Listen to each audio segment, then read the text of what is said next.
Ladies and gentlemen, welcome to another Big Game Indicating Dogs Q&A. These Q&As are held in the Big Game Indicating Dogs Inner Circle. And the Big Game Indicating Dogs Inner Circle is a closed Facebook group for people who are following the Deer Dog Training Blueprint. And the Deer Dog Training Blueprint is a 12-part, 15-hour, month-by-month video series with everything you need to train your own deer dog. You can find out more about that at Big Game Indicating Dogs on Facebook, YouTube, and Instagram, all under Big Game Indicating Dogs, and also biggameindicatingdogs.com.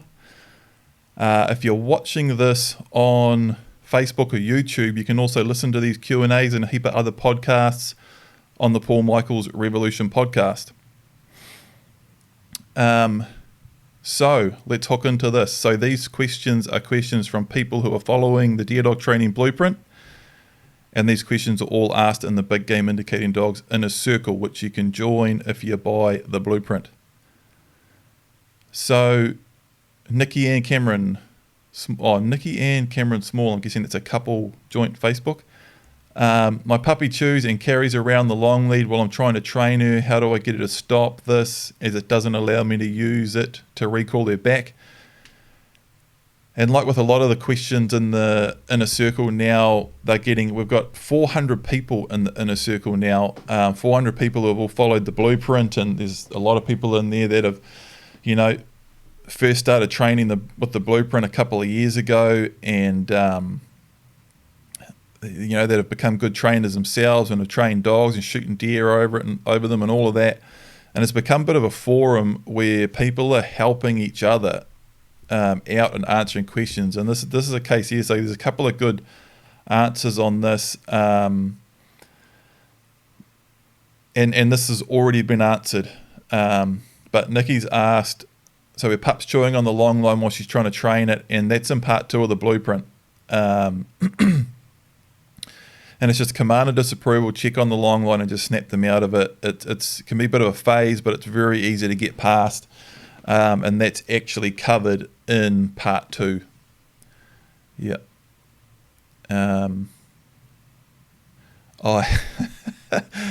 Nikki's taken to tying it around her waist instead of letting it drag behind her. Don't do that, please. Don't tie it around your waist. Worst idea ever. Loads and loads of reasons for it, but yeah, just tying that a long line around your waist is a real bad idea. And you need that slack in the long line dragging. It's very, very important that there's no tension on the long line. And all this comes out later on the blueprint, and again, if you are following the blueprint, or you are thinking about checking it out, it's really, really good if you can watch ahead as much as possible. It's ideal if you can watch the whole thing. That way, that biting the long line and stuff is a classic example. Was you're training in part 1 and the answer that's in part 2, and you could have solved it easily yourself, and you'll avoid a lot of things. You'll avoid a lot of mistakes if you watch ahead a bit. And you'll avoid even more if you watch the whole thing, and you'll execute your training so much better if you watch the whole thing and you know where you're going and why you're doing the things that you're doing and all of that. And if you watch the whole thing, you'll realize that tying the long line around your waist is a terrible idea. But the main reason is you got to keep that tension out of the long line. It's so important, and it's perhaps one of the most common things that causes big problems for people who are trying to follow the blueprint.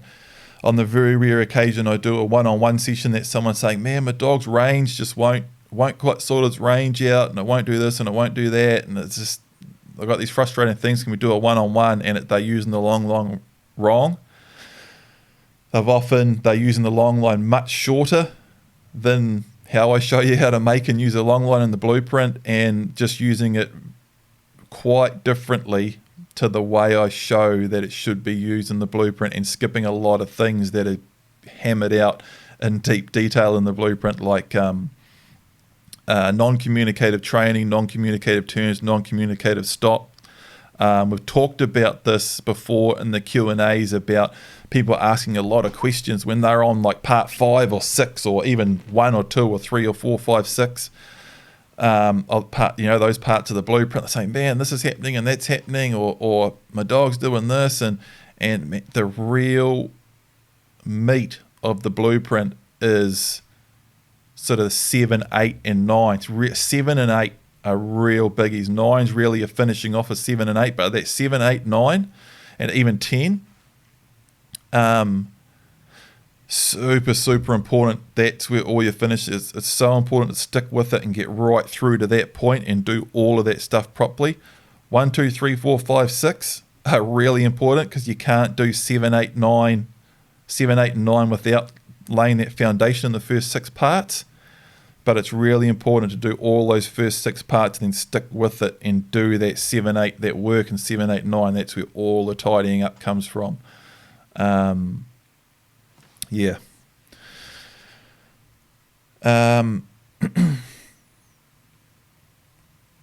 Oh, Sam, not a question relating to training of dogs, but hunting dog related. What do you think we can do as responsible dog owners to improve our relationship with the Department of Conservation, in the hopes of opening up more dog-approved Department of Conservation lands to dogs? I'm guessing he's saying a lot of dockland in the Canterbury area is closed to dog access. Yeah, it's a really good question, and it's something that we didn't directly speak about it in our podcast with Cam Speedy, but the whole topic come up, and it's something I've thought about a lot. It's something I've even tried to talk to Doc about, where I have been able to get into sort of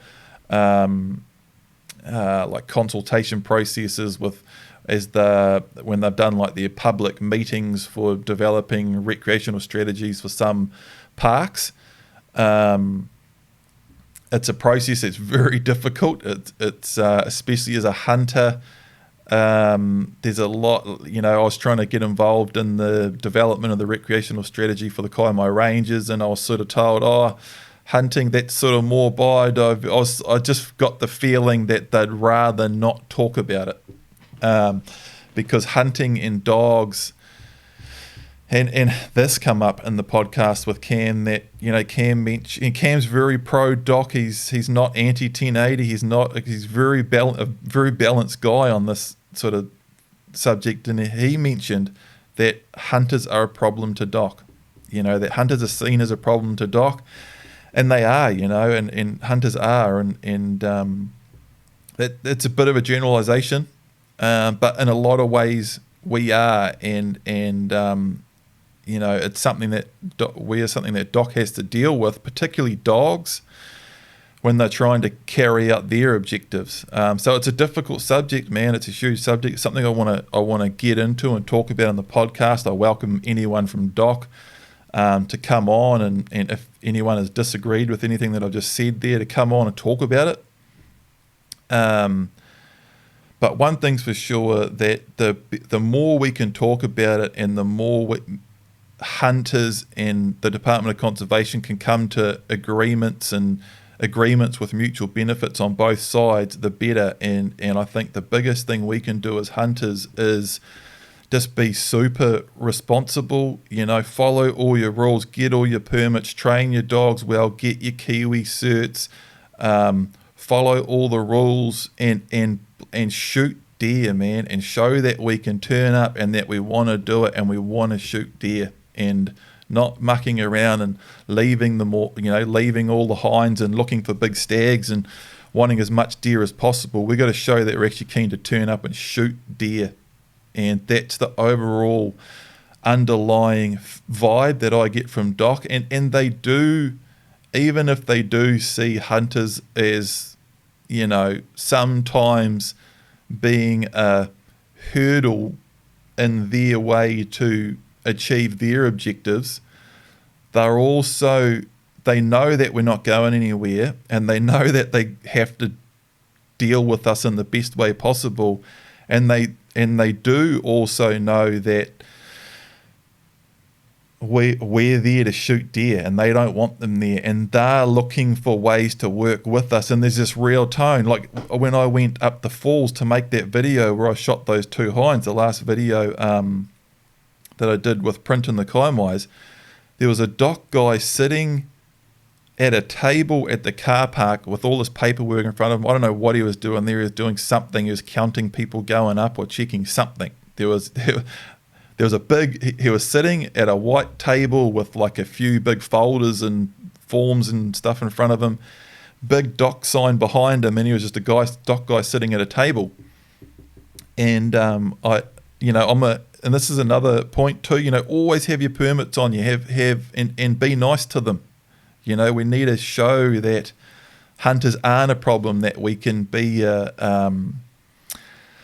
we need to show that we can help them to achieve what they are trying to achieve, and be tidy. Don't piss anyone off. Don't be a pain in the ass, act like someone that they want to have around. And so I had all my paperwork, had my permits and everything, and I was all ready to go. And I thought, I wonder if he'll check my permit or something. And I just went to go start walking off up the track, and he sort of put a hand up like he wanted to stop me or talk to me. And I thought, this will be interesting. And all he said to me was, when are you coming out? And I said, tomorrow sometime. And he said, do you mind if I talk to you about what you've seen or what you've shot? I said, no, that's fine. I said, I don't know what time I'll be out. It might be after 5. And he sort of said, I'll probably be gone by then. And then he said, just whatever you do, can you please shoot something? He was like, big, please shoot something. And he meant it too, and it's like these people that come, I don't know if they are forest and bird, they're forest and bird type, they're sort of into that whole type of thing. They're not hunters, they're really into conservation, and they do a lot of work in the Kaimais, mucking around with traps and different things. And they were at all these meetings I was going to for the planning of the recreational strategy for the Kaimai Rangers. They were there saying, we want to get rid of pests and we want to look after the trees and the birds and all that sort of stuff. And the same people were at the NZDA meeting that I did a talk at, and they were talking about, they built a fence around these king ferns and stuff, and she was saying the same thing. Can you guys, like she said at the deer stalkers meeting, can you guys please go and shoot some deer? Like, please, begging hunters to shoot deer. So, as far as what can we do as responsible dog owners to improve our relationship with Doc, I think it's a huge ongoing subject, and it's something that I want to at least bring up the subject and try to talk to people and sort of advocate it and do whatever I can to help it. But right now, at this point, the best thing I think we can do is just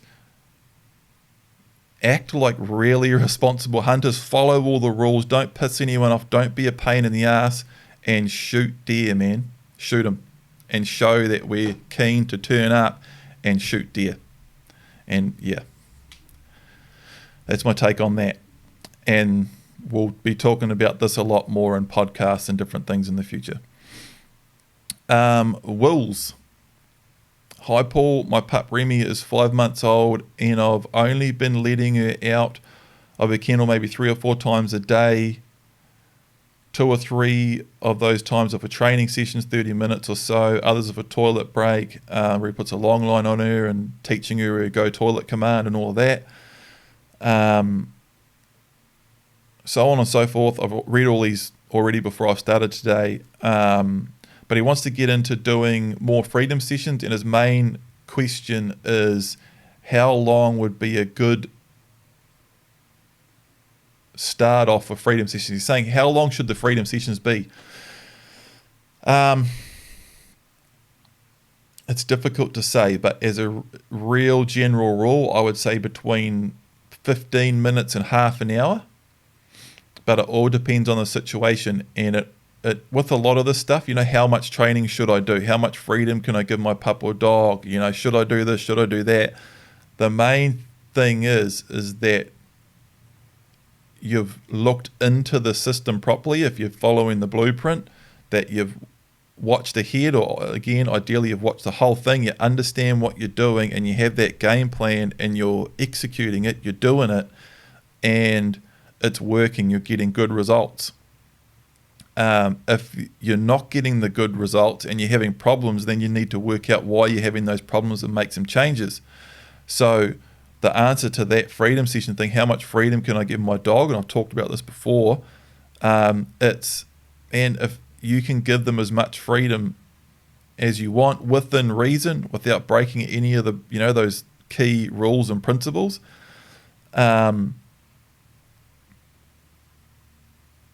as long as it's not causing any big problems. If you leave your dog out there for 20 minutes and you look out and it's having a bit of time free in a dog-proof section or something, and it's not digging a hole or it's not doing anything crazy, and you start leaving it out for 40 minutes and it's still not doing anything bad and your training's still going well, then that's okay. But if you leave it out for 15 minutes and it starts digging a hole, then maybe you need to cut it back to 10, if that makes sense. So there's no golden rule or number, and it's the same with how much training should you do. There's no, you should definitely do 2 15-minute sessions 5 times a week, or any golden rule like that. It's all different. The main thing is that you're sticking to the system, you're not doing anything crazy, and you're getting results. If you're making progress and you're not setting your dog up to fail, you're good as gold. So that's my take on that.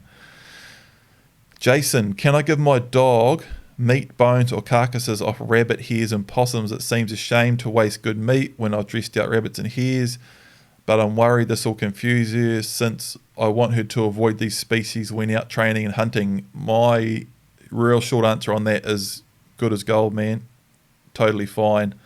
This comes up a little bit later on too, another question roughly on the subject, but the short answer to that is good as gold. You can feed your dog if you're following the blueprint properly and you're sticking to all the major rules.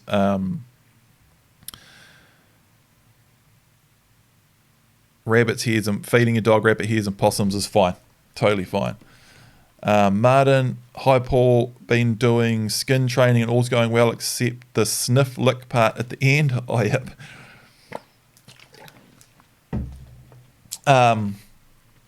I'm going to breeze over a bit of this quickly, I think, because I've read these. Martin is doing his skin work. Everything's going fine, except his dog is getting to the skin and chomping onto it. I'll read it. I'll read the bloody question. He's doing the skin work. Everything's going well except the sniff lick part at the end. 8-month-old Vizalab cross GSP. He started to really chomp and won't let the skin go. This is once he's got to the skin at the end of a skin drag or a wind scent. Have started to stop him just before he gets to the skin, making him sit and letting him see the skin but not approach it. Is this the right solution to the problem? Have had to grab him by the mouth and physically tear it out, which doesn't bode well for possible duck pheasant retrieval in the future. Yeah. It's a little bit of a hard one. In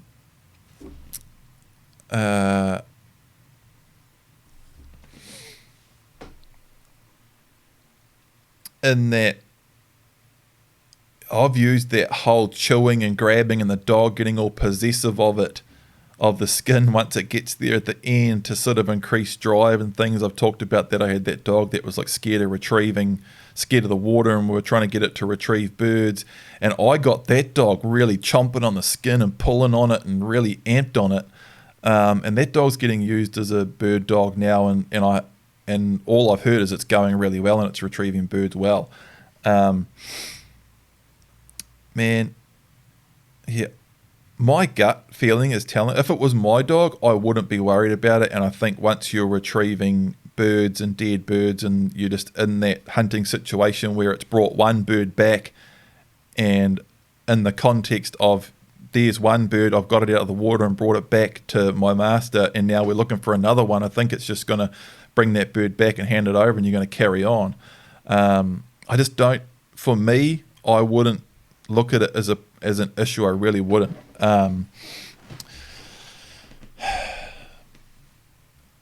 And I'd be pretty. I'd be careful about, like, if he started to get possessive over it, putting too much pressure on him as he gets to the skin and sort of saying, no, and going down that road too much.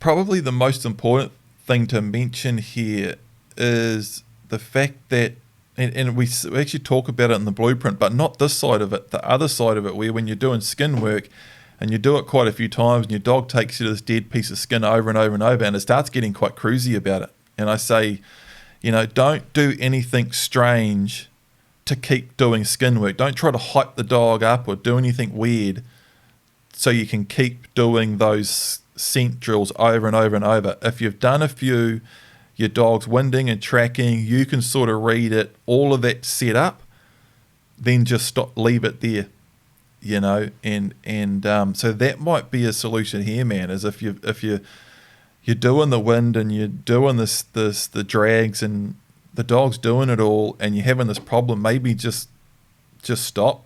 If you can read the dog and again it's doing it properly, as in sort of we show you in the blueprint with the nice long scent drags and all of that, then just stop. Yeah. Corey, some tips for the raw with a newly graduated big game indicating dog would be good to hear. And David Spring said, I second that. And this is something I've spoken about before, and it's a pretty short answer. It's probably not the answer you guys want, but my main advice with a newly graduated big game indicating dog in the raw is to leave it at home until May. And it really is, man. I don't like starting a pup in the raw, I really don't. And I love starting them in winter after the raw because it's the best time, because you can shoot hinds and you can you can shoot everything, unless you don't, not if you're in a wapiti area or something, with a sort of herd of special interest or something like that. But in a lot of hunting areas throughout New Zealand, kaimais, ruahinis, and just loads of places, other than not wanting to shoot a nice young stag with really good trophy potential, that, and I've said this over and over, that winter hunting, once the fawns are weaned and the antlers hard and all of that, I really like it over, hunting over a dog. It's bloody good. Hunting in the raw, not so much, and it's a different style of hunting. And if you're after stags, you might be wanting to pass up hinds, or you might be hunting with your mate, or you might be doing a lot of roaring, and you might have stags coming running in and stags roaring and all of that sort of thing. It's just not the perfect time to start an indicating dog. It's just not, and again, I don't know if I cover the raw thing in detail in the blueprint, but I definitely talk about how it's good to hunt on your own and not in big parties of people. And you really want to look at your first few. Well, look at what I do in the blueprint, and that's a really good example, is mainly hunting on my own. I did all of my hunting on my own. The only hunting I didn't do on my own was a camera woman behind me. It was Lauren filmed a few of those early hunts with me, and that was a different situation because Lauren had been there filming the entire blueprint, so she was just part of the picture for print and it wasn't a thing. But if you've been doing all of your training as I did it in the blueprint all on your own, and then you go for a big boys trip with all your mates and your mate doesn't know about reading a dog and how to handle it and how everything should go, it can be not good. Really good to just transition into your hunting in the same way that you've been doing your training, is calm and low distraction and on your own and controlled and structured as you can, and just get those first few under your belt, and once you've done that and you're in the situation that I'm in now with print, you're away, but even just shoot 2 or 3, more than that would be better. And just get everything solid. It comes back to those principles of setting your dog up for success and not setting them up for failure, and what's the highest chance of success and lowest chance of having stuff go wrong. And the raw's just not it for me, man. And I know it's that really exciting time of year and everyone's amping on it, and some people have probably been training their dogs aiming for the raw for the last 12 months, and then I say, well, just wait till after the raw. But that's my advice, man. And a month goes by pretty quick, and then you've got all winter to just hook in. And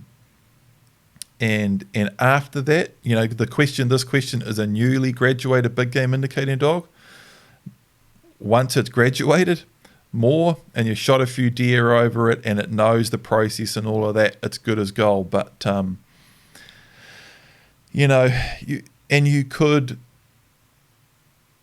make life quite difficult for yourself and your dog if the wrong thing happens in the raw, and you could have an unnecessary knock to a young dog's confidence if it happened.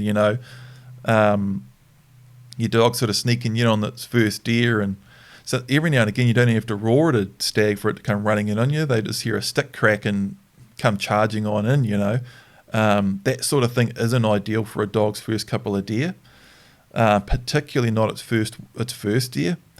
And but once you've shot a couple and the dog realizes, holy shit, we just walk towards these things and the boss makes a big bang with that stick and they die, your dogs get very, very confident and keen, and once the dog knows how the whole process works and that confidence is there and they know the process, you're away.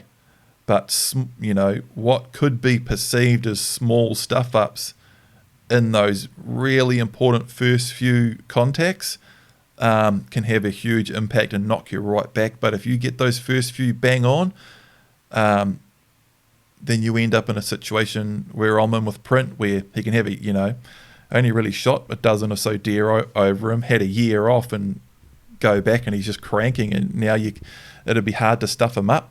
You could do all sorts of crazy stuff with him and he's just going to keep defaulting back to what he's set up to do.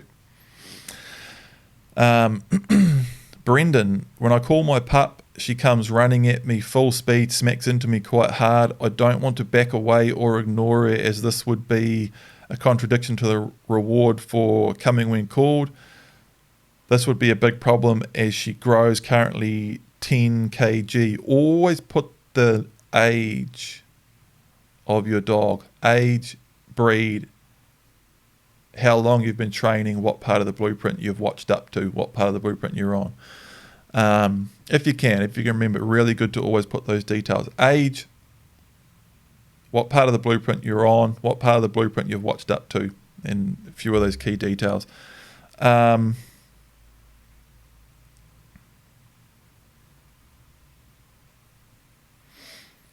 Okay. So his pup is running up to him and banging into him. She's 10 kg. This could be a problem as she grows. It's very, very common. Miko does that. And like you say, you don't want to back away or ignore it, as this would be a contradiction. What I do when a pup starts doing that is, like Miko does that a bit. They grow out of it too. It tends to be a real puppy thing, come flying in and bang into you, and as they get older, they sort of sort it out. I catch them. If she comes running in, I just put my hands out and catch her, and it's a balance thing, and we talk about the timing and measure of the application and releasing of pressure and praise, and it's always the minimum amount of pressure or praise to get the job done. And you put pressure on what you don't want and praise on what you do want. So if your dog's running up to you and whacking into you, that you don't want that. So you put pressure on it, and you always put the minimum amount of pressure on it to stop the dog doing it. If it's a young pup coming running up all stoked and it sort of lightly bumps into you, don't want to go, cut it out, and make a huge big drama. It's just enough to let the pup or dog know, hey, perhaps this isn't the best idea, and maybe we could consider toning this down a little bit. So, for example, if Miko comes charging in and she looks like she's going to bang into me, instead of sort of leaning back or, softly catching her and giving her a big pat or saying, good girl, and big excitement as she comes charging in, as she gets to me, I'll sort of put my hands out there so she bumps into them a little bit and just say, hey, just a slight change in tone of voice and a slight change in tone of touch. So instead of gently catching her and giving her a big excited pat, I just give her a little nudge, and then as soon as she stops, a calm pat, and we carry on. And if she keeps escalating it, then I'll escalate my pressure a little bit. Next time, bit more of a nudge, and she'll pick it up. That's the key with these things, is pressure on what you don't want, praise on what you do want, and it's always the minimum amount of pressure or praise to get the job done. I just start putting a little bit of pressure on it, man, and it tends to be a phase that they grow out of too. As long as you don't keep doing that big excited praise on them when they're banging into you, because that's just encouraging it and amplifying it. But that little bit of pressure will make it button off. I'm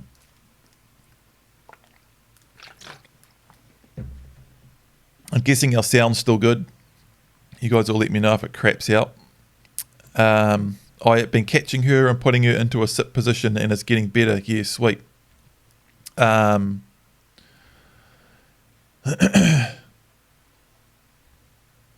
Yeah, just keep doing that, man. Bit of pressure. Harry, I'm up to episode 8 in the blueprint and currently training scent work, but when I let my 9-month-old pup GSP collie out of her kennel, she gets very excited and runs around in circles, often knocking into my legs as well as jumping up. I've been giving her a command of disapproval, but it doesn't seem to make a difference. Any ideas what to do? Yep. Put the long line on her before she comes out of the kennel and give her a command of disapproval and a bit of pressure when she starts doing it. Like in the early stages of the blueprint, I'm literally I walk up to the kennel with the end loop of the long line open, and I open the kennel door and I put it over Prince's head and give him a pat, and then he comes out of the kennel all on the long line, man. So just eliminate the situation. It's a very, very easy way of doing that. Just put the long line on before she even comes out, and then you can stop her from blasting around and banging into you and stuff. Bit of a check and a command of disapproval. Also another question, once she's all set up and I've got a few deer over it, is there any way, here it is again, I spoke about this earlier, on feeding possums and rabbits, and I said the subject comes up again in different contexts later on. Another question, once she's all set up and I've shot a few deer over it, is there any way to train her to retrieve pests but not chase them, scent them out during a deer stalk? I would like to take her out with me when shooting rabbits and possums in the future, but I also don't want that to affect her in the bush when going for deer. Yeah, you can, and it's something I've done a lot of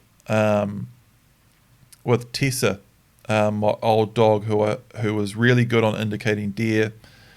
She also come with me around my trap lines like full time for years and years, and later on, and she also retrieved ducks, pheasants, quails.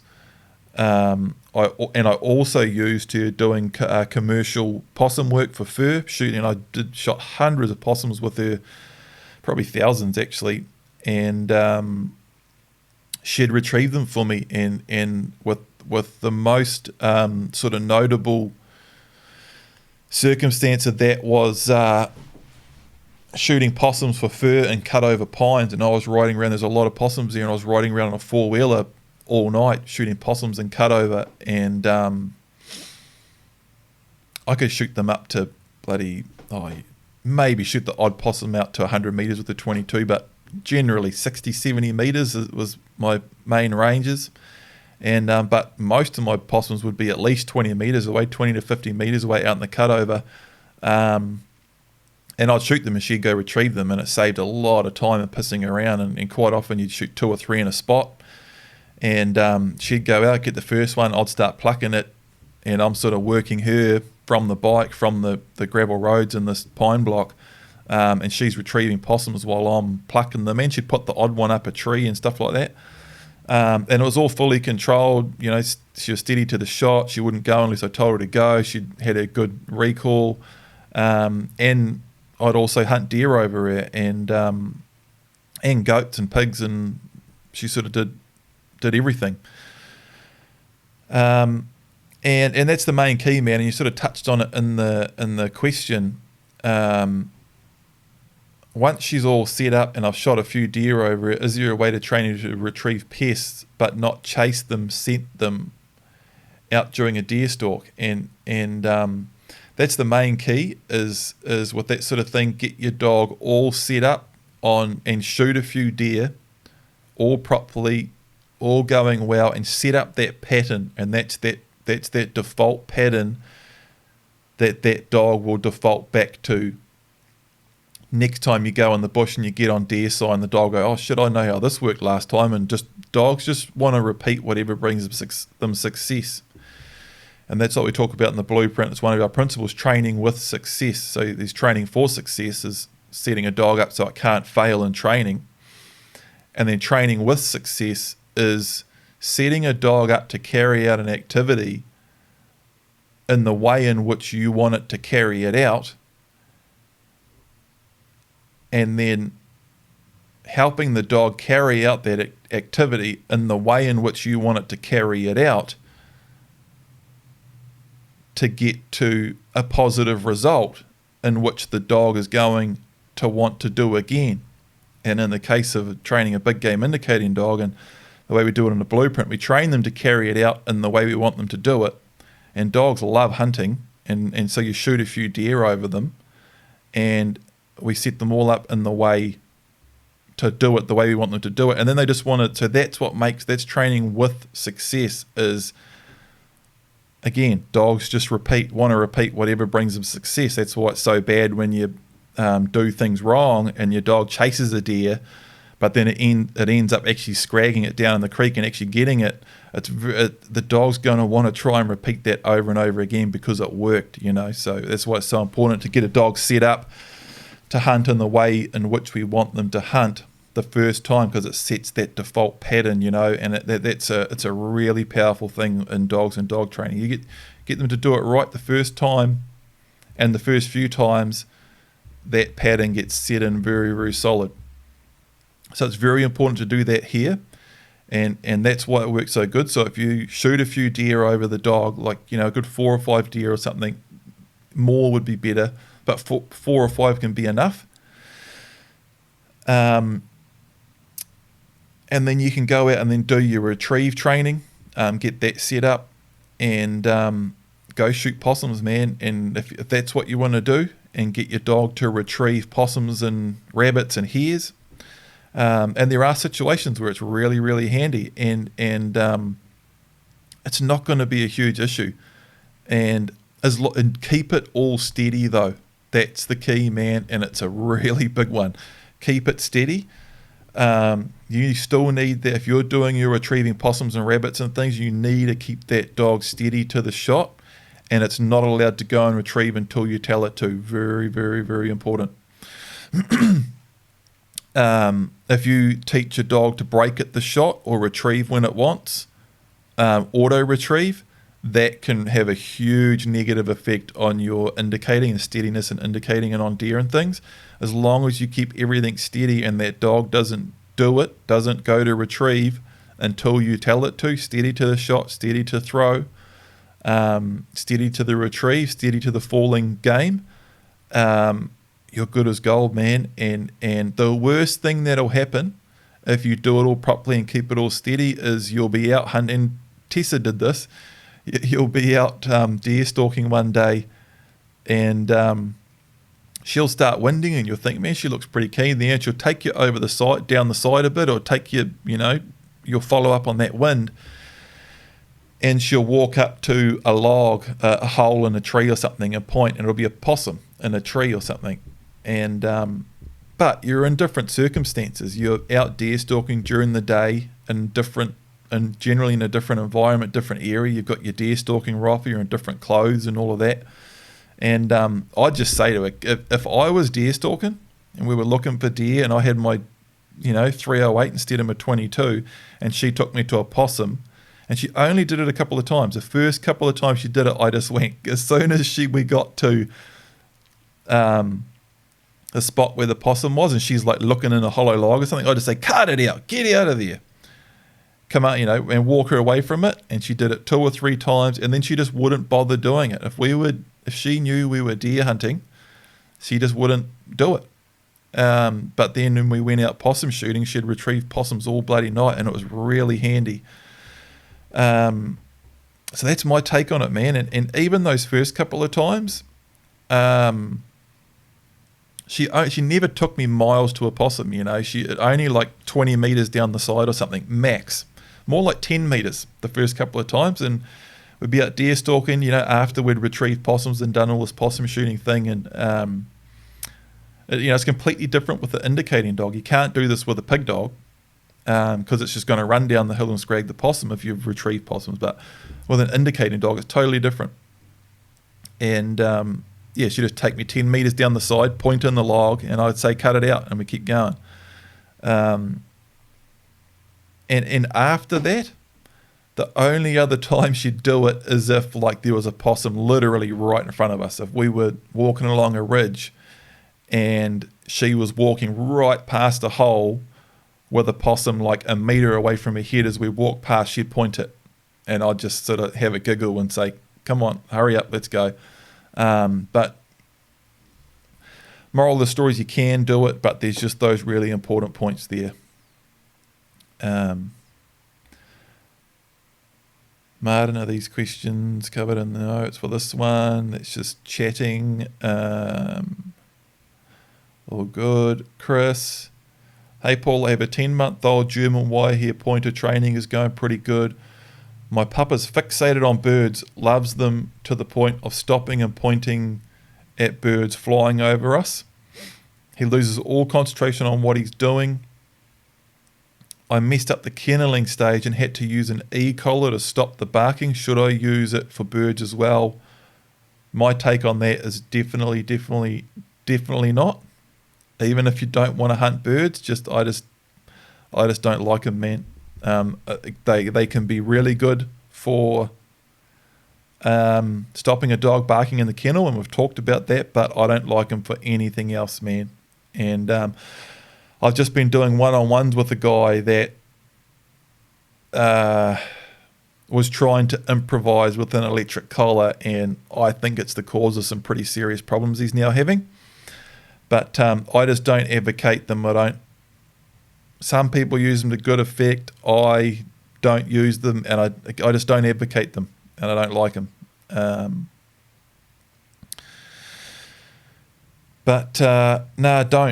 Don't. My advice is don't use a collar, and I could talk about that for a bloody long time, but I'm not going to. You got a 10-month-old wire-haired pointer. Training's going pretty good. But he's fixated on birds, loves them to the point of stopping and pointing at birds flying over us. Man, it's one of those things, like, comes back to that minimum amount of pressure needed to get the job done, and some dogs, German wire-hair pointer, really highly driven dog, bred to be very, very focused on birds, and it's just not something that's out of the question or silly or to be unexpected with a 10-month-old wire-hair pointer pup to get distracted by a bird flying over its head. You just don't. And it's definitely not something you should put an e-collar on a dog for and start giving it shocks. If I'm to be very blunt and frank here, putting an e-collar on a 10-month-old German wire-hair pointer for being distracted by a bird flying over its head is ludicrous, man. That's That's my take on it.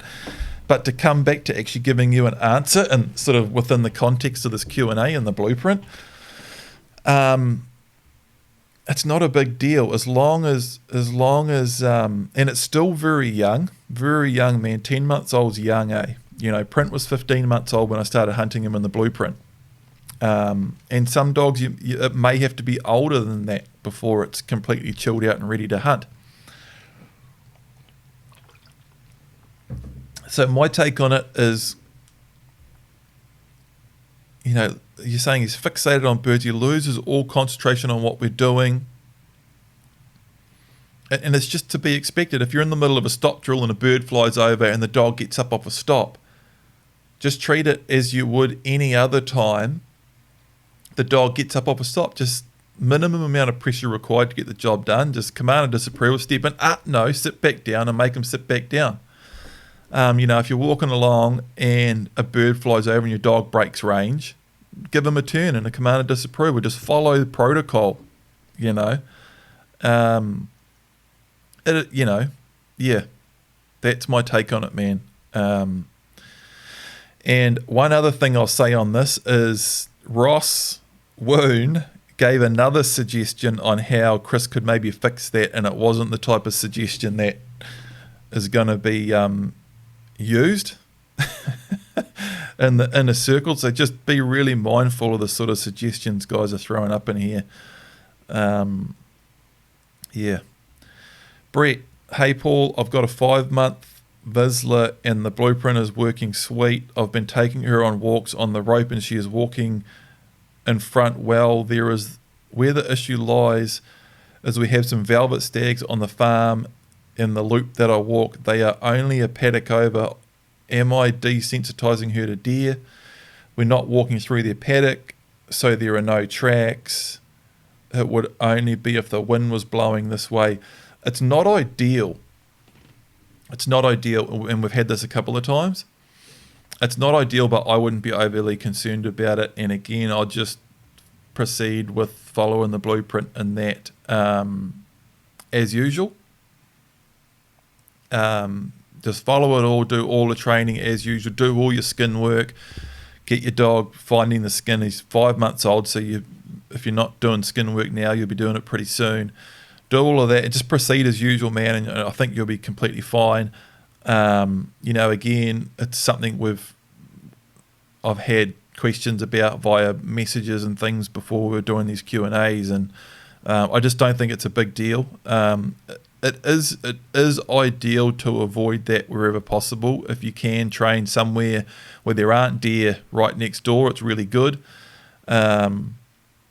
But especially in that scenario, if they're farm deer and you're in a paddock and all of that, it's very advisable to steer well clear of that real hunting type bush environment with wild deer in it, where you're having to turn the dog away or the dog's on scent of wild free range deer in the bush that you're not hunting properly. It's really good that first time you're in the bush and your dog's actually right on top of that scent and in the same area where it can actually move right up to the deer, and that to hunt those deer and try to shoot the first one your dog takes you to if possible.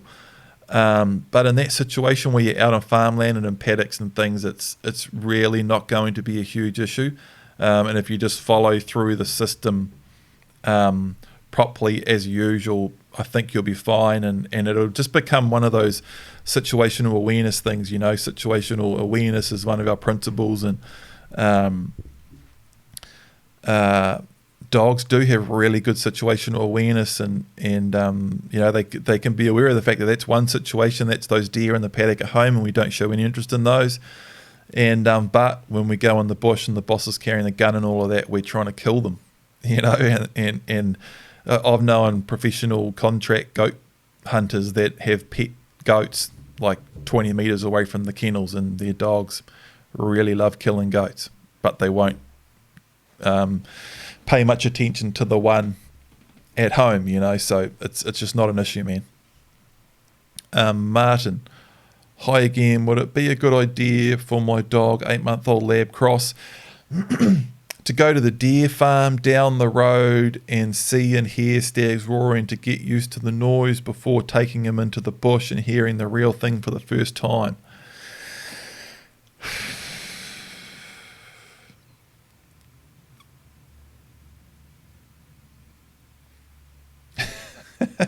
I'm thinking. And then I'm thinking, what would I would tend to not do that. And again, I would, and it just comes back to what would I do? I would just not start my dog off in the raw, and I wouldn't do that, and I wouldn't hunt my dog in the raw till I know that my dog's confident and that it's going to be very hard to knock him off the path of wanting to hunt deer. That's my take on that. And, again, situational awareness kicks in. You could get your dog used to the deer roaring at the paddock up the road, but get in the bush with wild deer and roaring stags and charging in, and it's going to be completely different anyway. So it's not necessarily going to solve the problem. Once your dog's hunting and you've shot a few deer over them, it's not a problem anyway. And I don't recommend starting your dog in the raw before that point anyway. So it's all sort of a moot point, yeah.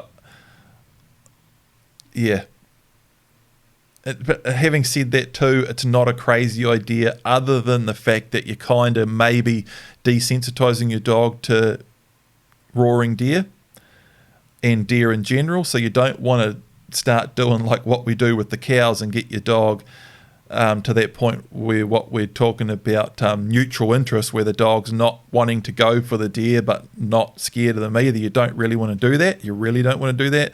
So I just think, just flag that idea, and just move right along. We'll just move right along.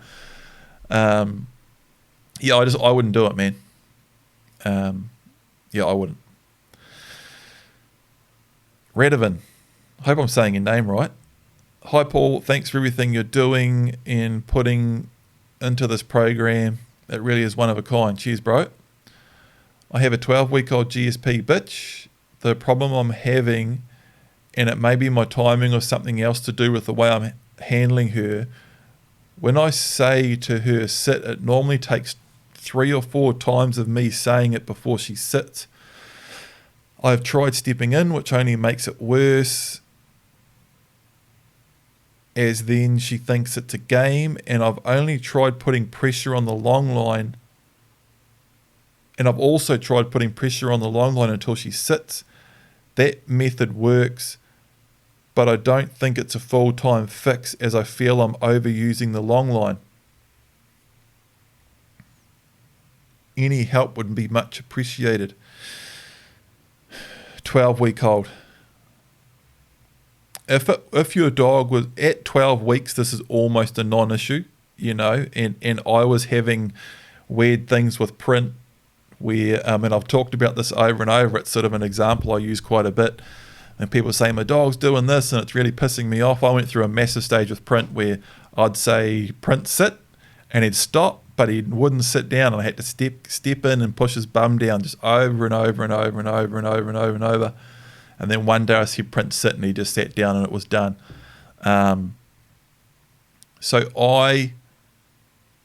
If it takes 3 or 4 times, and some people would say, no, you should only ever give the command once or twice, but I think bond and relationship and not too much pressure and all that's so important, particularly with a 12-week-old pup, man. And we really do start a lot of stuff very early in the blueprint. A lot of people don't even start training a sit until later on, and you, man, at 12 weeks,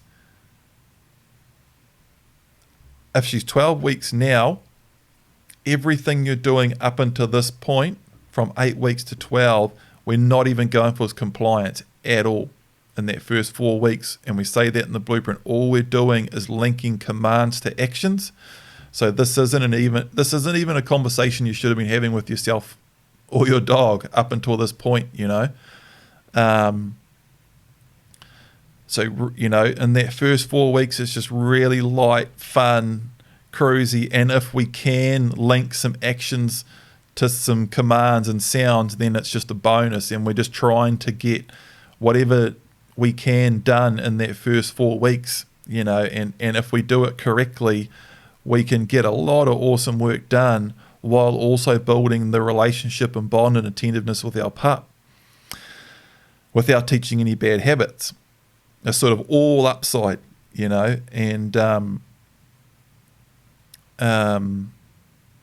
so you're saying it normally takes 3 or 4 times of me saying it before she sits. It should, yeah.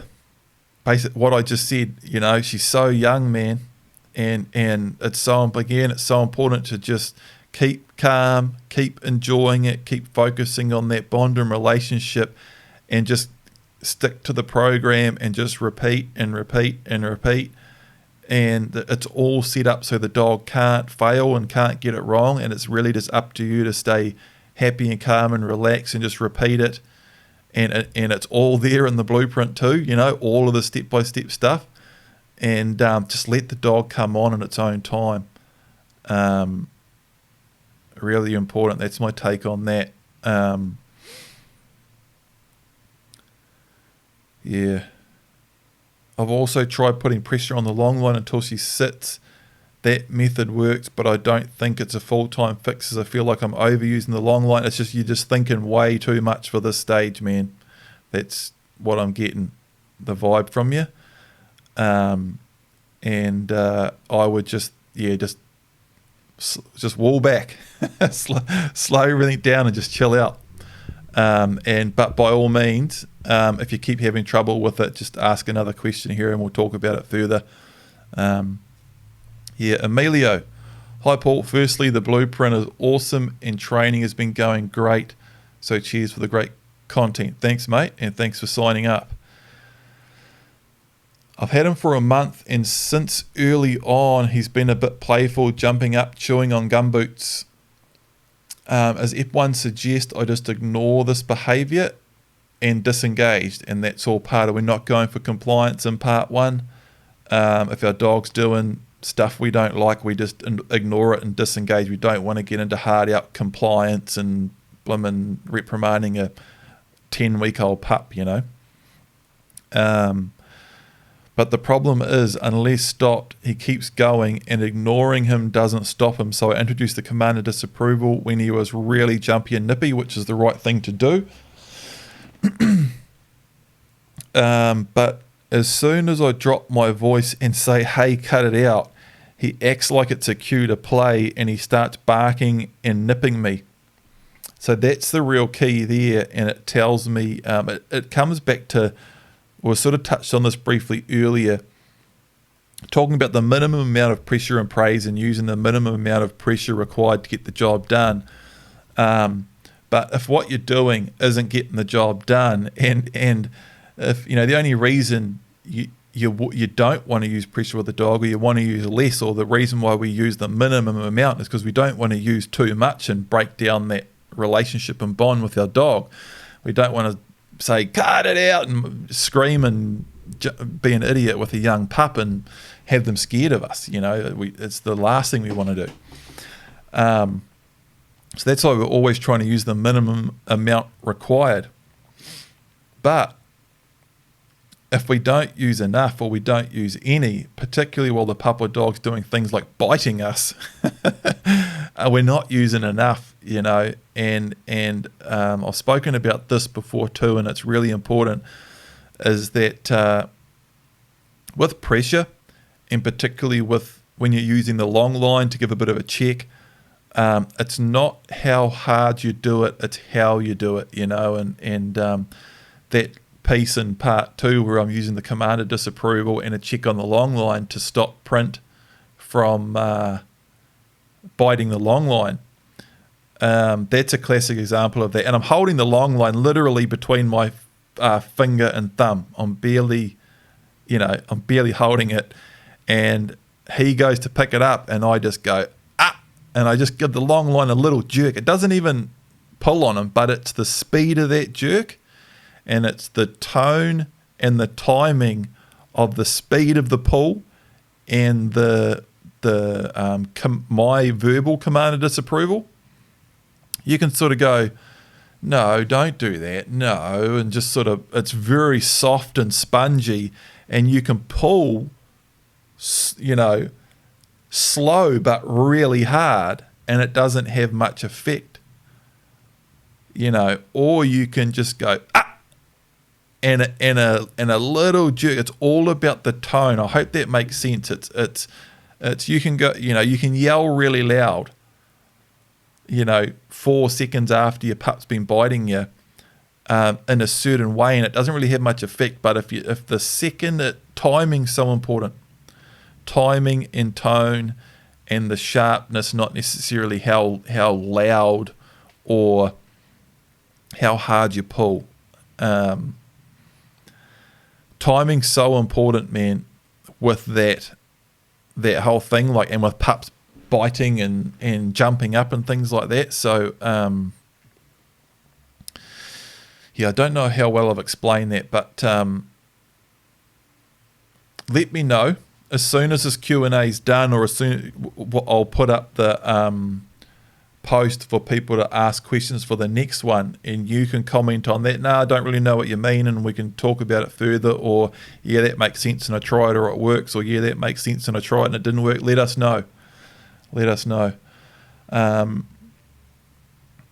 it sounds like, look, if when you try to drop your voice and use a command of disapproval, your pup's taking that as a cue to start to play, whatever you're doing isn't enough to make him think, oh, maybe doing this isn't a good idea. He thinks it's play. So you need to escalate and come across more seriously. And I'm not saying to pull his head off or hurt the pup or dog. It's all about tone and body language, man, and something you're doing isn't coming across correctly. In the last week, he's been really bitey and jumping and full on biting my arms and legs. So now if he bites me, I grab his scruff and lift it up while giving the command of disapproval. Don't do that.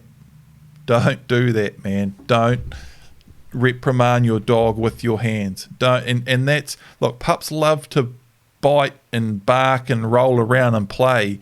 You starting that sort of stuff with your hands is doing that. You're playing with your pup. And things like pushing down and no with the wrong tone can turn into a game. You need to make sure it's not turning into a game. And pups can, and you say he, especially male pups. What breed was he? Does it say? Man, and male pups can go through a phase where they just really want to rip in, and they'll go pretty hard with each other and enjoy it, and you got to make sure you're not becoming that for your dog. But whatever you do, don't start taking to your pup with your hands. I don't care what don't try to reprimand your pup. Don't. And I think you said, would a soft whack on the nose be wrong? Yes, it would. Yes, it would. Don't scrag your pup with your hand. Don't whack it on the nose. Don't do any of that sort of stuff. And like you said, you don't want to create a bad relationship by hitting him, and it shouldn't even come into the conversation here, hitting a dog. It's okay. I'll just leave it at that. We don't even talk about hitting dogs, because it's just crazy.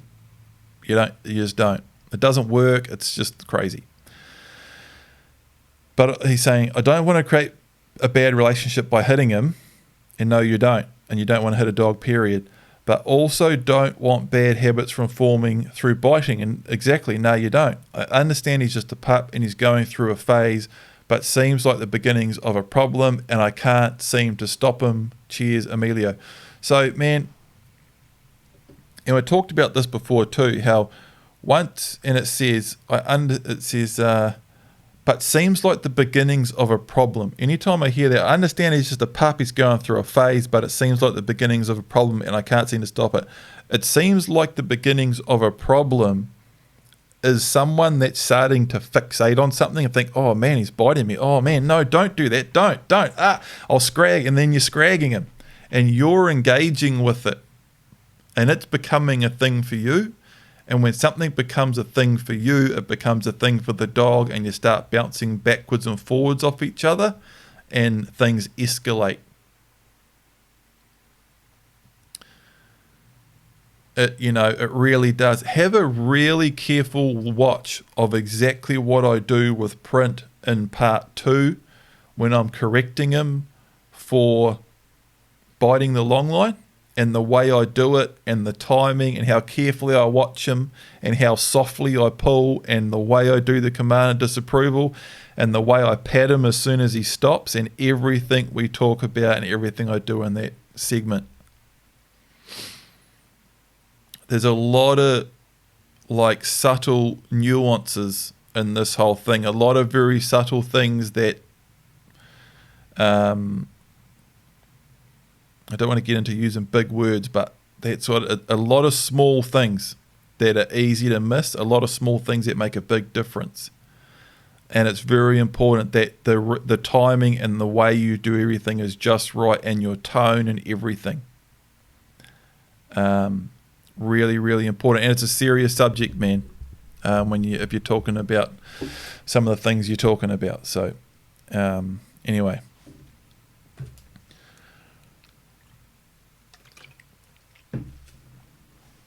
let us know how you get on, Emilio, with that. Anna, my 10-week-old GSP is really good at the come, sit, and release, but has absolutely no interest in being with me focused and walking beside me. Is this something I need to address, or will it just iron out? Yeah, and the big key is 10 weeks old. Super, super young. Don't even, like I talked about earlier, you shouldn't even be, you should barely be thinking about anything in the first 2 weeks. You just, if you look at the training we're doing in those first 4 weeks from part 1, it's all very light. We're really just working on trying to get our pups kenneling set up, trying to get a bond going, not making any big mistakes, and that quote unquote training that we're doing, it's barely training. We're spending time with the pup in a way where in a way where nothing can go wrong, and we just try anything we can do in that time is just a bonus. We're not trying to get the pup walking beside you and focused on you or anything like that. And we're not trying to get a pup sitting on. If we do get a pup sitting on command, that's awesome. And if we just chill out and just have fun with the process, you often find out you will get a pup sitting on command because it wants to in those first few weeks, and often the big key of it is chilling out, and not overthinking it too much. But she says, when I'm training with her, she spends the whole time sniffing and picking things up, so I'm forever having to call her, tell her to leave it, or correct with the long line. On the occasion she is walking nicely, I have ensured I have praised her, but doesn't seem to have cemented anything. We're starting week 3 of training, so you're 2 weeks in. That's my main advice there, is it's all super normal stuff. It's totally fine. Just keep it chill. And a big part, with that too, is an over expectation and a pup not really wanting to focus on you or walk beside you, is just chilling out and keeping it lighter and more praise and positive.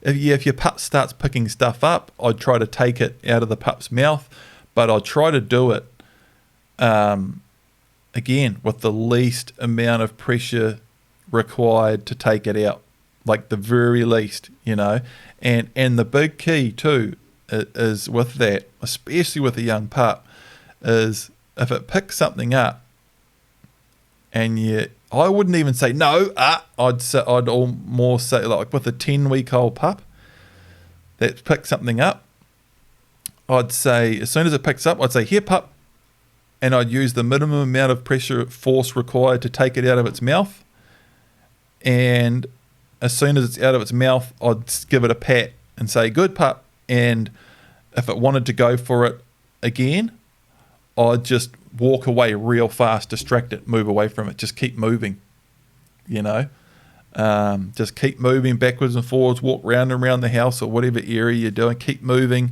and just keep it light and fun and just try to get that bond happening,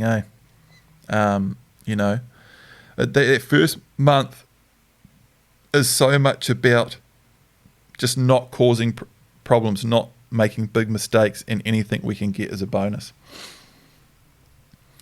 Bobby, hi there. So after searching for my perfect indicating dog, one come to me, rescued a blue heeler off the streets in Houston. That's pretty cool to have you on board from Houston. He was hit by a truck. Sort of a bit of a story here, but anyway, he's saved this heeler, which is awesome. He's got the blueprint and watched all our videos and podcasts.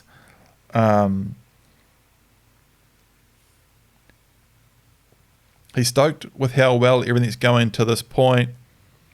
After watching the blueprint, looks like the pup is up to about level 6. I'm guessing he's saying where you're at, you've got most of the things in place already up to about part 6. It's awesome that you've rescued a dog, by the way. That's bloody cool. And that it's all going well. I guess because I saved him and doctored him up when I first got him, I had to keep him close. So yeah, he was hit by a truck and he was bloody, wounded and had to go through a bit of a healing process. I had to keep him close. So he's got separation anxiety, basically. Long story short, he's rescued this dog, spent a lot of close one-on-one time with him, healing him up and sorting him out, which is awesome. But he's got a bit of a separation anxiety problem at the moment.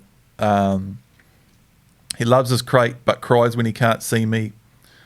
I have one in my room and one in the back of my truck. No problem loading and traveling. Just when I walk into a store or a friend's house or even just a few minutes, he's showing the separation anxiety. The other thing, I live in the city in a mobile home park. Lots of cats everywhere. Most time he ignores. Sometimes he charges. Sorry for the long post. Arrow's about 10 months. All good, man. So the separation anxiety, there's a lot on that in the Palmico Dog Guide. And if you've got the blueprint, if you message us, we can set you up with the dog guide as well for bugger all more. We sort of do a bit of a package deal. And there's a lot on crating and separation and stuff like that and that. But if he's happy in the crate, you can just do it incrementally and just do it over time and just start moving that crate around. So if he's sweet in the crate, let's say while you're still in the same room and you walk out of the room and he starts whining, then choose a day when you've got the time to address it and sort it out, and walk out of the room. And if he starts whining, give him a command of disapproval, stomp your foot, say cut it out, bang on his crate, throw a newspaper in his direction to put a bit of pressure on it, and it's tiny little steps, man. If your dog's got separation anxiety and he has, and you keep putting him in that situation where he's on the back of the truck and you have to go into a shop and you can't deal with it at the time, then that's sort of setting him up to fail. And the more and more you do that, the more that barking and whining and separation will become habit, and the harder it'll get to deal with. So the key to fixing things like this is you've got to start making progress, and you've got to start doing it in just let us know, is our sound still good? I always get paranoid that I'm like an hour and a half into these things and the sound's been shit for the last half hour or something when I haven't got someone here monitoring it. The key is, again, when fixing things like this, is you need to start making progress, and you start doing that in really small steps, and you just want to start gaining momentum. Okay, so you don't want to put them miles away from you and have him going ballistic and try to work with it like that. You want to work out where it is, where he just starts whining or he just sort of starts getting up and looking at you. Where's the boss? Cheers, Carl. Sounds still good. And put a bit of pressure on him for that. And it's a balancing act. You want to work out what you can just get away with and what that stomp of the foot and command of disapproval will just snap him out of it. So he'll start to whine and start to get up and fidget, and you go, oi, no. And then that'll make him go, oh, hang on, okay. And when you just see that little switch of snapping out of that anxiety, then you want to be able to just sit down and read a book or have bloody Facebook going or whatever you do when you're chilling out. And for example, when you leave your trailer, for example, if he's in the crate in the trailer, and when you go outside, he gets up and starts fidgeting and pacing and he's about to start whining, you want to get him just to that point, and then it's time, and you want to get a deck chair out and set it up outside your trailer and get a book or your phone or whatever you want to do and just sit down and let him relax while you're creating that little bit of separation. And then do that like 2 or 3 times in the weekend until next weekend when you got time again, he's already sweet and you can step just outside and he'll look and think, oh, hang on, what's going on here? And then he'll relax. And then you go 2 meters further, a little bit further to when he gets up and wants to start thinking about it. You go, no, oi, calm down, relax, and you just take those little incremental steps and you just start gaining momentum and just slowly get further and further away. And the other big key here is, and with all this kenneling and crating stuff, and it's in the blueprint, is trying to get them to the point where they're quiet and relaxed, and then go back to them when they're quiet and relaxed and let them out and reward that, and get that idea in their head that being quiet and relaxed in the kennel or crate gives them the highest chance of you returning and letting them out. And the reason they're freaking out is because they don't know what's going to happen. They don't know when you're going to come back. And if you haven't been separated from them, they don't know how that whole routine works. And that's the key to it. And the more you can take them through that cycle of put them in the crate, you disappear, they relax, you reappear, you let them back out, and life carries on. They're like, oh shit, what was I freaking out about? I just wait here and he turns up again and we're away. But until you've taken them through that process a few times, they don't know what the hell's going on, and that's why they're freaking out. And with a crate, it's really handy because you can then pick another time. If he does it in the crate in your truck, the weekend after, go to a friend's place and tell your friend, I've got my dog's doing this thing in the crate and I've got to do this thing where I leave him there and he's going to freak out and I'm going to have to tell him off, but I need to just hang out near the truck, get him to relax, leave him there for a while, and then let him out, and then try to go through that cycle a few times.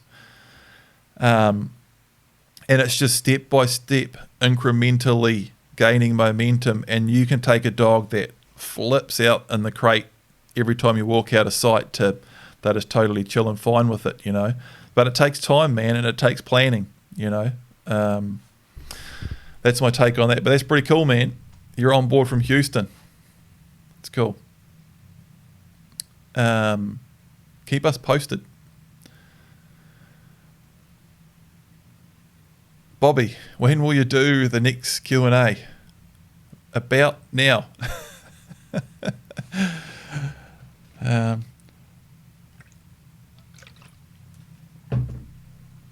Oliver, am I in the right place here?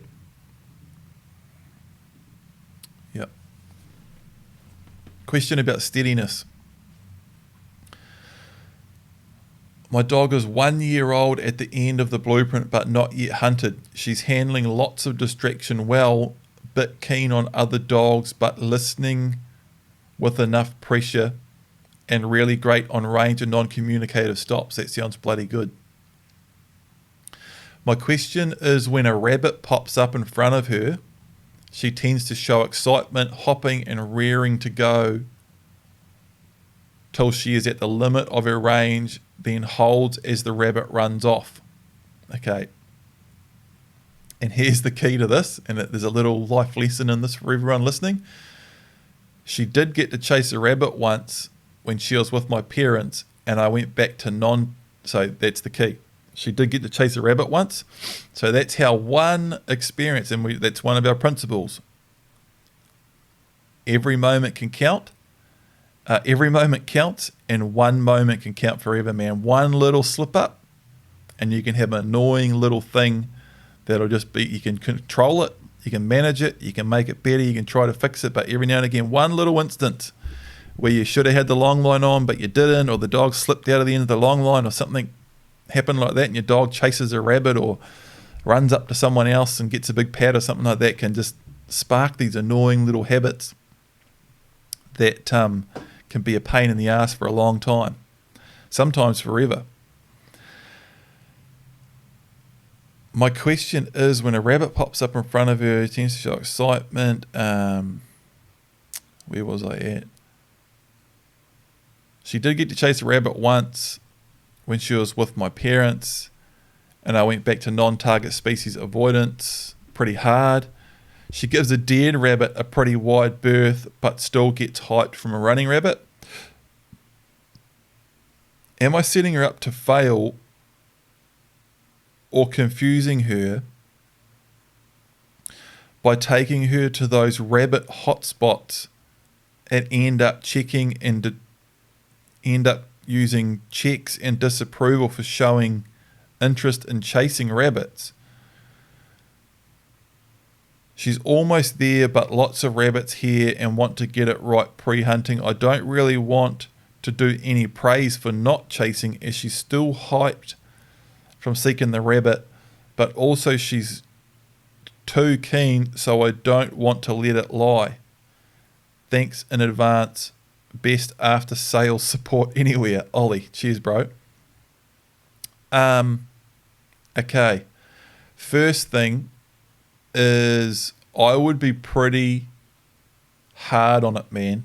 And I would like to know what it looks like when she sees a rabbit and what you're doing. If she sort of sees it and you're saying she's rearing up and she's doing these different things, and she goes right out to the max of her range, she's showing all this interest, I'd like to know what you're doing while she's doing that.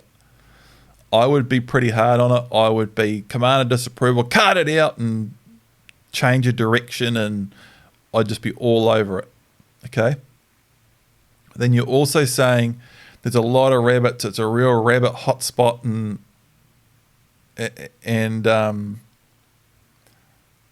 that if at all possible, I would be keeping her away from that.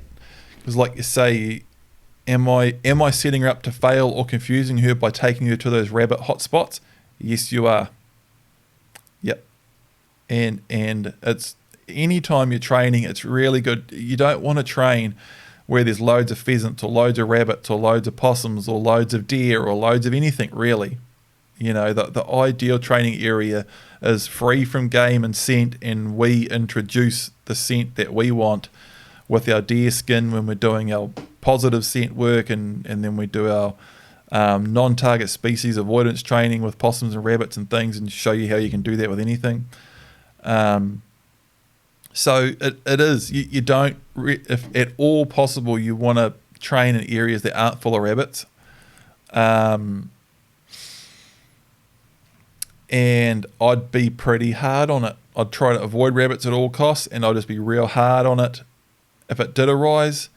But most of all, man, if everything's going well and that's your only problem, and she's chased a rabbit and you're able to control it, and she's just showing interest, to me, all of that's actually pretty good. The fact that she chased it's a pain in the ass, but the fact that it's not all completely, I don't know if this is on or off the long line, by the way. I don't think that's in there anywhere. Man, I'd just avoid rabbits as much as possible. I'd be very firm on it with a command of disapproval and maybe a check on the long line to change of direction when she does start looking like when she starts bouncing and rearing up and, trotting out to the edge of her range and things. I'd be like, cut it out, get out of it. And I just try to keep her away from rabbits, finish off all my training. But the big key, man, is just getting it all done properly, keeping away from it, and get her to the point where you're shooting deer, and again, I've said this before, but that can be a big turning point. And a young dog is just spending life trying to work out what it's supposed to be doing, and there's a huge element of holding a dog back in training and just getting everything set up and then channeling all that dog's energy and drive towards hunting deer in the way we want them to hunt deer. And once you do that, dogs can really go, oh, well, that's, and we give them a pat and they go, well, that's what I'm meant to do. And then you put command of disapproval again next time they try to chase rabbits, and they can sort of click and go, oh, I'm not as interested in rabbits now because I know what I'm meant to be doing because we did it last weekend on deer or whatever. But that's my take on it. I would try to avoid the rabbits as much as possible. I'd be pretty hard on it, and I'd just focus on getting the dog finished and shooting deer. Polder. Hi Paul. Patu is an 8-month-old heading dog, and we're up to part 7. Overall, I'm fairly happy with his progress, despite the occasional slip-up. We all have those, man. I won't take him hunting till he's ready, but would like to take him for an overnight camp in Te Uruwera, where I usually go hunting.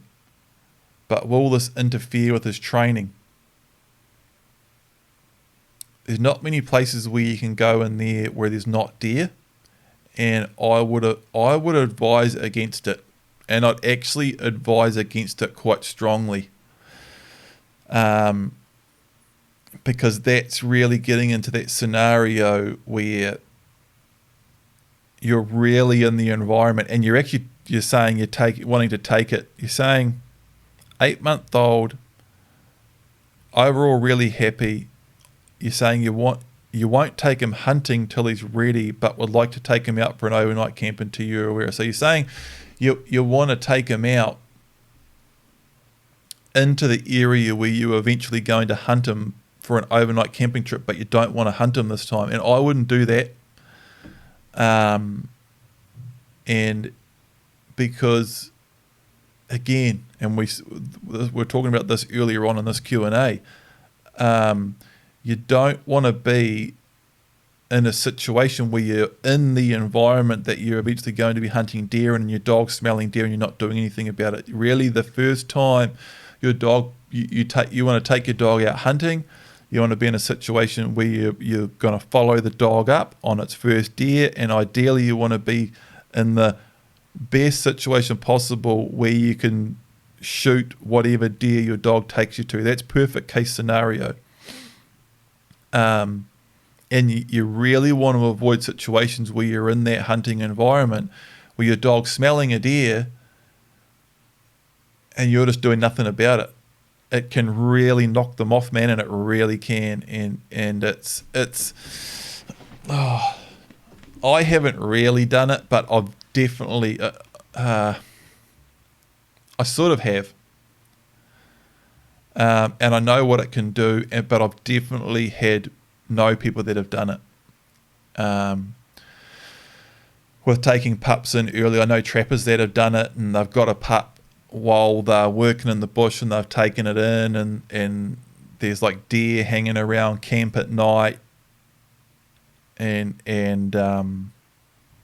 when the pup's too young to hunt them, and by the time the pup's ready to hunt, it's been around in the bush around deer, and now all of a sudden the owner's sort of like, okay, we're ready now, hunt them, and the dog's like, what the hell are you on about? Because it's just not a good idea.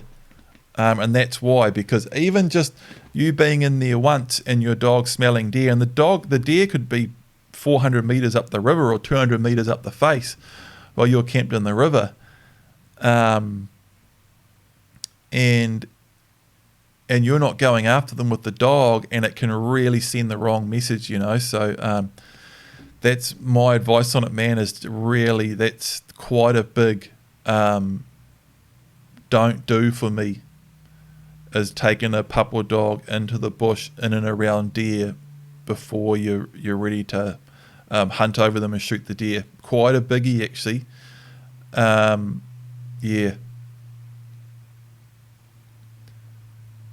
And I know it's tempting, and I know you want to take your dog with you, and you probably want to go, and you got no one else to look after it. But that's a biggie, man, and it's one of the it's a classic example of sort of making sacrifices and committing to it and doing everything properly, and how what could be perceived as small things done differently to the blueprint can actually cause some pretty big problems later on. Yeah. Paul Herman, could you please explain your bullet choices and how you got to these choices? I'm interested in reloading the Lehigh Defense Subsonic with my 6.5 Creedmoor for shots under 100 meters, but I'd also like to know what other bullets you use for longer shots. Minimum and maximum shots taken for me would be from 50 meters to 400 meters if I'm lucky. So I'm guessing it's meaning 400 meters is a long shot. It's with a 6.5 mil Creedmoor.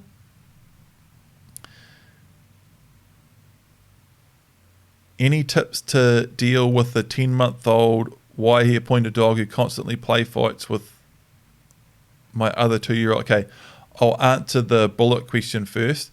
So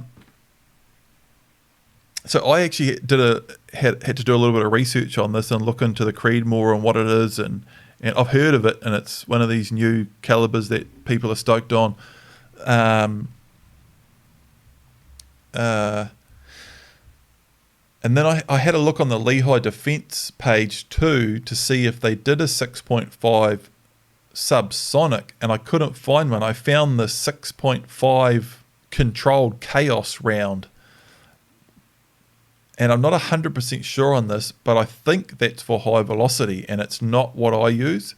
I might be wrong. They may do a proper controlled fracturing subsonic round, but that controlled chaos round is quite different to what I use, and I'm going to stay in my lane here and not talk about it because I don't know much about it. I haven't used it. I also haven't used a 6.5, but I did a bit of research, and again, this might not be 100% correct, but in fairly simple terms, the 6.5 Creedmoor is based on the 308 case, but necked down to 6.5 millimeters. So it's just half a mil smaller than a 7 mil. And a 7 mil is about half a mil smaller than a 308. And I understand the logic behind it. And if you go, when you go a millimeter down, half a millimeter down from the 308 to the 7 mil, you get higher BC for bullet weight projectiles. And the idea behind the 6.5 is it's sort of another step like that again, and you're getting higher BC for bullet weight. And when you do that with a case about the size of a 308, you can make some fairly practically substantial ballistic gains. There can be quite a difference between using some of the high BC projectiles in a 7mm versus a 308. And this is one of those hot topics. It's sort of like the Ford and Holden thing or something, and it's these subtle nuances that people sort of understand and look at in different ways that they argue about till the cows come home. But as far as the bullet choices I use, at the moment I'm using the Lehigh 168 grain controlled fracture round at subsonic in my 308 with a 1 1/8 Swiss barrel, and I'm pushing them at about 1,050 feet per second, and they're pretty good. they're pretty good. I've actually been using high velocities lately. I don't know why. I just felt like making loud, big bangs and putting big holes and stuff for some reason, and I just wanted to sort of take no prisoners and just go for it. So that's what I've been doing. Last couple of hunts, you will have seen me shooting deer. That QnA video was made with high velocities. I used a subsonic for a finishing shot, and I used high velocities on this last hunt to shoot 2 deer and the 2 seeker and the chimeras. And again, I used a subsonic as a finishing shot. My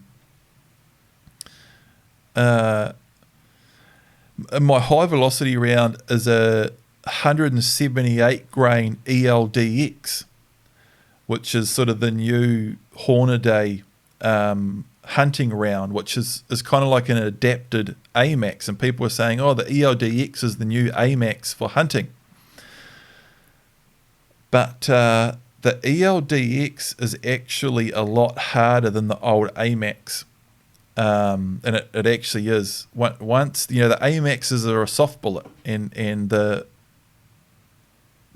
people are using them, or were using them. They were really popular and really effective longer range round, because they are soft, so they still expand at longer ranges so at slower velocities, which is particularly important in something like a 308, where, if you're using high BC bullets and it's not windy, or you're accounting for the wind properly, and they're still a heavy bullet, so it's carrying plenty of energy.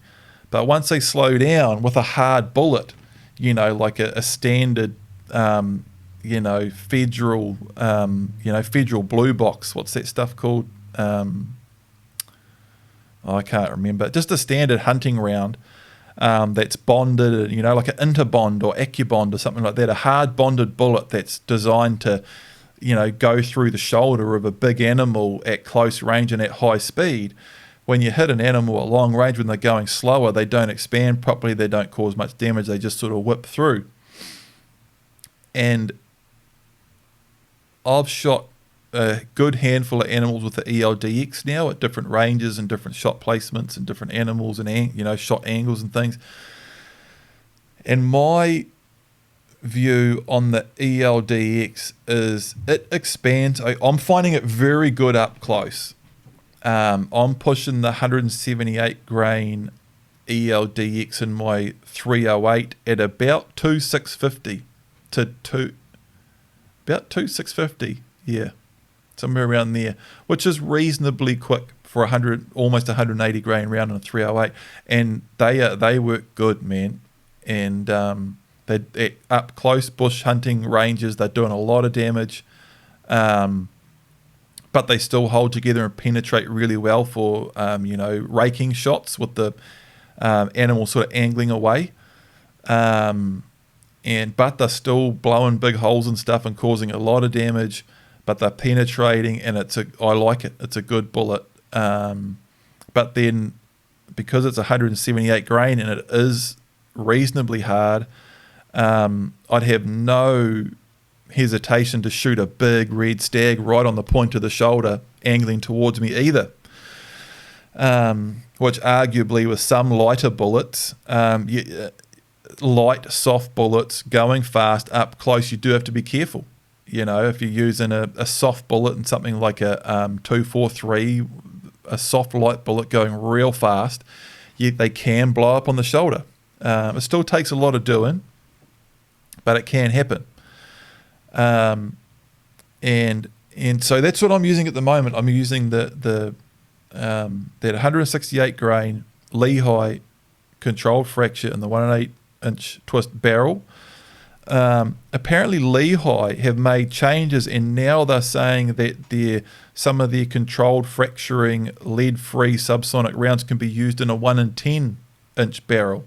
They must have changed the balance of them a little bit, which is cool, because some factory 308s are a 1 10, so that's just them trying to sell more bullets. They worked out a lot of people are trying to use them in 308s, obviously. And they're a bloody good round. It still is different to using high velocities, and that's why I've gone back to using high velocities for the meantime. I'll definitely use subsonics again and a lot, and I really like them. But that ELDX, I wouldn't recommend that in something like a 308 much past about 300 yards. If you're the type of person that wants to use your 308, and you want to range and dial and use high BC bullets and account for wind and do all your practice, and I'm not going to get into the bloody politics of long range hunting and whether we should or shouldn't be doing it, but you definitely need to do your practice and don't take a shot that you're not about as sure as you can be that you're going to hit it in the right place with a bullet that's going to do the right thing. But that's my take on it. Those ELDXs out of my 308 with a muzzle velocity of about 2,650, once they get out to about 300, even shoulder shooting big reds, they're not expanding as much as I would like them to. They're not expanding like the old AMAX. They are a harder bullet. They've changed the makeup of them.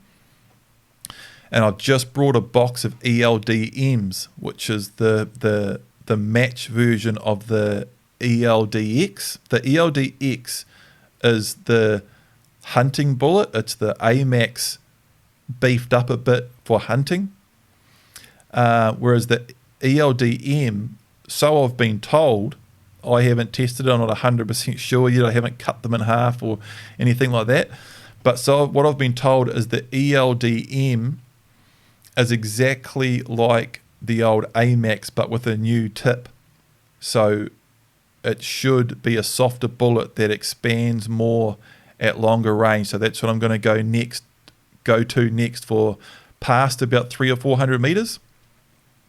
And in the 308, that's actually better ballistically too. It's got a lower muzzle velocity, but it carries its speed better. It's going faster than the 178 grain at longer range. It's better in the wind. It's better all round.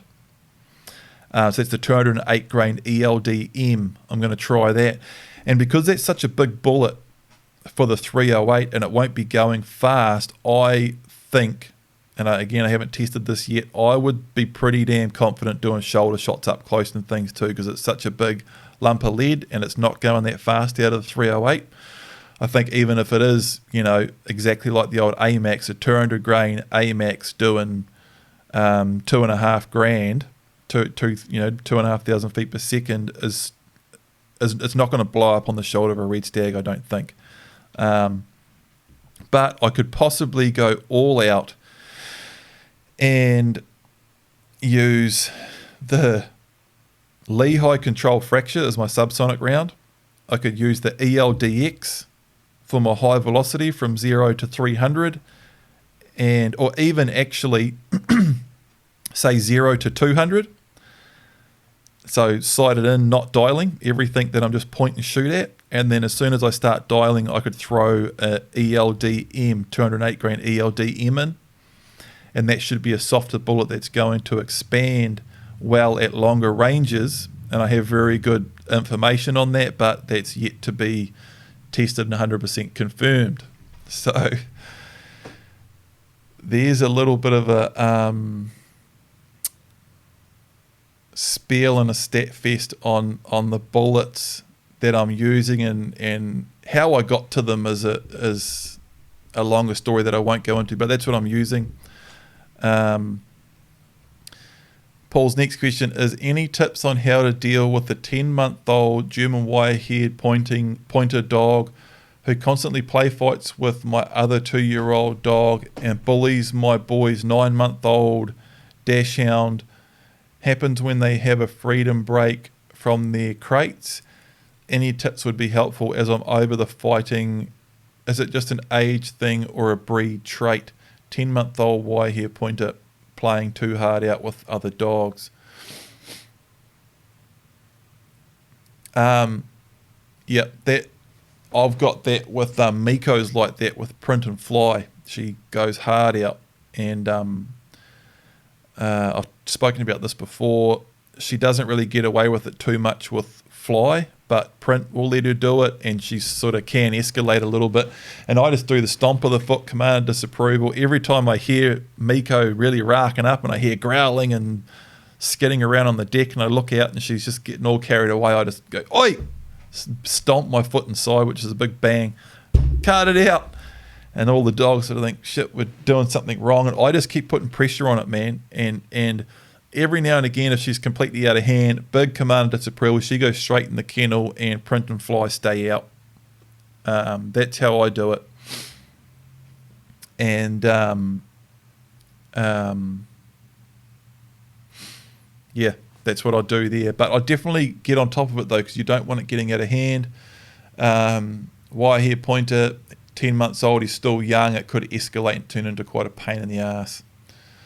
There's a small chance it could get quite serious too, you know. So I definitely get onto it. Hi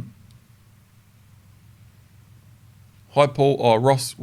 G'day Ross. Hi Paul. I've been meaning to ask you for a while as far as what caliber and low velocity ammo are you using in part 12 of the blueprint. I was really impressed with how quiet it was. Shooting over a dog. I run a 270 suppressed, 145 grain, and it's not low velocity. Of course, it's bloody loud, so I don't want to damage my dog's hearing, or worse, put him off hunting. Cheers, Ross. So again, that's what I was using, and in the blueprint, I was using actually my 300 blackout. When you saw me using subsonics, I was using the 300 blackout with the same projectile though, 168 grain Lehigh controlled fracture, and that's only to be used in a blackout or a 308 it used to be a 1 8" twist barrel, now apparently it's a 1 10. But that's sort of a little bit, I haven't actually read the website. Someone that knows what they're talking about said, they've changed the website, you can use they've changed the bullets, you can use a 1 10 now, so don't sue me if you buy them and they don't work in your 1 10. But check the website, have a read up, do some research if you're thinking about that.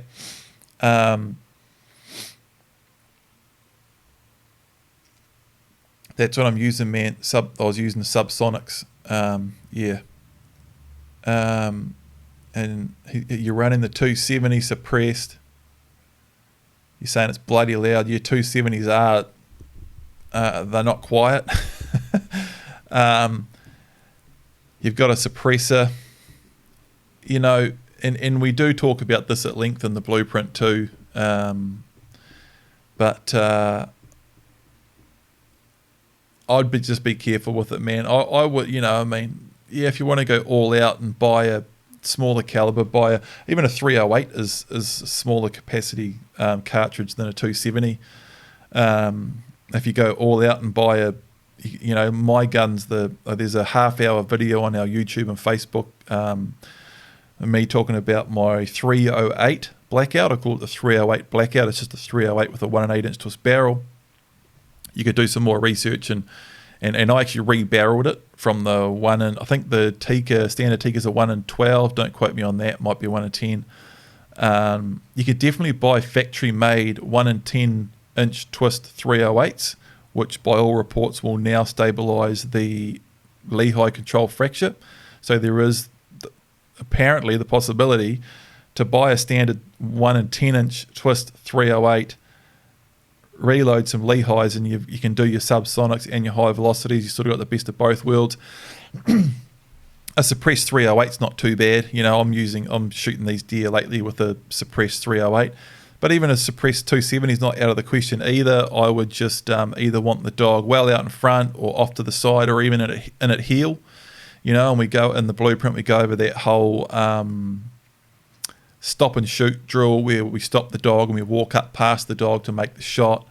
In this video that hopefully I'm editing tomorrow, I'm actually getting print in at heel. Again, I was talking about it. It won't be up on this public QnA, but I was yarning about it at the start of this QnA, which will stay up in the inner circle, about hunting print with a combination of him being right out in front and at heel, so leaving him out in front while we're hunting and having him range right out at times so he can move and hunt well, and I'm hanging back and all that stuff until we sort of get a deer pinpointed. And then once I've definitely got that direct wind, I know we're getting closer, I just give him my heel command, which can even be basically silent. and get him in behind and then move forward to take the shot with the dog and at heel. So there's all of these things, and it's definitely something to consider, man. And you don't want, even with the suppressed 308 shooting high velocities, you don't want your dog to be like 1 meter forward and 1 meter off to the side shooting deer. It's still bloody hard on their ears. And again, it's sort of all gone over deep in detail in the blueprint with demonstrational stuff and all that. Andy, getting a puppy but have a few dogs already where I'm training, which are house pets of the family. I'm worried about the influence that other dogs might have on the puppy as they aren't trained. Is it a problem to let them socialise together from the start? It can be. Yeah, and again, it all comes down to context and how you're letting them do it and what's happening and what they're doing. I was speaking about this earlier in this Q&A, which Vinny will be doing time codes on this Q&A tomorrow, so you'll be able to go back to it. Will's question about socialising, how long to socialise for. And I talked about how it's not so much what you do, but it's more about what effect it's having. You know, if you could be giving your pup or dog 15-minute freedom sessions with your dogs and everything, they're not too bad, you know, and your training's still going well and you're making good progress and everything's going well, but you could also give your pup or dog 10-minute freedom sessions with those other dogs and they could be scragging the hell out of each other and digging holes and doing all sorts of crazy stuff. So it's more about context, and as long as everything's going okay and you're sticking to the blueprint, you're following everything, and you're making progress, it's fine. If it's causing issues, it's not fine, you know, but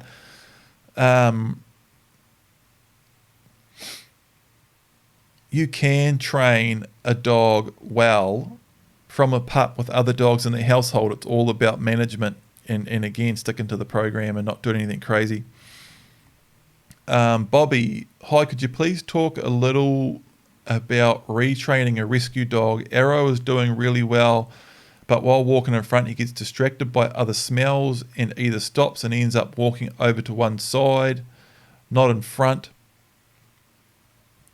How much of this action is too much? Every now and then, and usually while he is excited, he takes my command of disapproval and just ignores it and wants to just play. Any advice on this? He's 10-month-old heeler mix. Bobby, is that the same? That's the Houston guy, right? Yeah. Yeah, again, man, it's all balance and context, you know, and exactly what's going on. Now I'm wondering how long you've had him. A little bit of walking off to one side and a little bit of, you know, back and forth and stuff isn't too bad, but you don't want it too messy either, and you really want to get your deer dog in training to the point where it's walking nice and clean out in front. You can check out a video on YouTube called A Walk with Print. I think it's on Facebook too. A Walk with Print, and you see Print just walking right out in front. If I turn, he sort of swings with me and all of that. That's why it's so important to train in an area with no scent. And we could go into huge rants on this, but he ends up walking over to one side and not in front. Just check on the long line, or use your walk in front command, or if he's always putting his nose down and always turning, just hold the long line, but always keep that slack in the long line. Always keep that slack in the long line and the long line dragging on the ground. That's in the blueprint. So talking about that in depth. And you want to, if you're walking in a straight line and he keeps veering out to the side, and if you keep walking, he's going to end up behind you. Right as he comes to about 90 degrees, just give him a little check, hurry up, come on, and give him your double peep or whatever your walk on command is, and just put a bit of pressure on it. And as he swings back around in front, good boy, good boy. And you are really trying to get him walking a pretty clean line in front of you in training. And you're saying every now and then, usually while he's excited, he just takes my command of disapproval and ignores it and wants to just play. Any advice on this? Yep. A little bit firmer, man. He's not. If you're giving a command of disapproval and the dog's taking that as playing off a command of disapproval, he's not taking it seriously enough. I'd be more serious. Oi, hey, no. Oi, bit of a check. Change of direction. Snap him out of it. It's not happening, mate. Put your foot down. I'm not telling you to hurt your dog or anything, or do anything crazy, but it's all about tone. Tone's so important, and meaning it. I can say no really loud, or I can say no, oi. It is, man. It's like subtleties of tone and the way dogs pick up on it, where you're coming from, how confident you are. We just put a new podcast up with Estelle, and we talked about that there. Yeah. He's not taking you seriously enough, man. Josh, hey Paul, I live in an area where there is lots of deer. I was wondering if I take him out for a hunt to shoot a deer,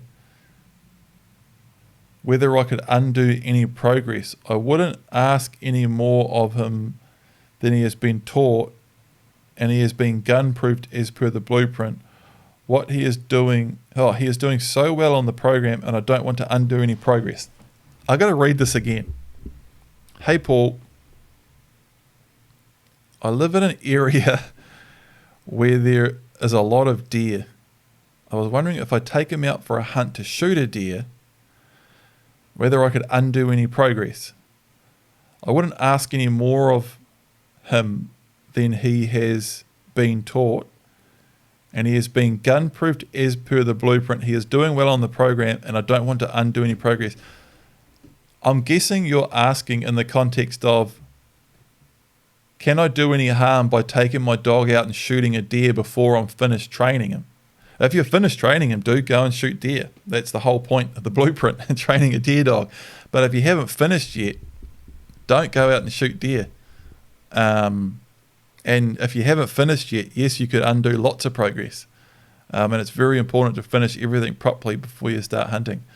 Look, then again, some guys that are already experienced hunters and experienced dog people have followed the blueprint up to part 5 or 6 and then gone, man, based on everything I know and the dogs I've had in the past, with what this dog's doing now, and he's comfortable with a gun, and I know how to deal with this, and this, I know if I take him hunting, it's going to be fine.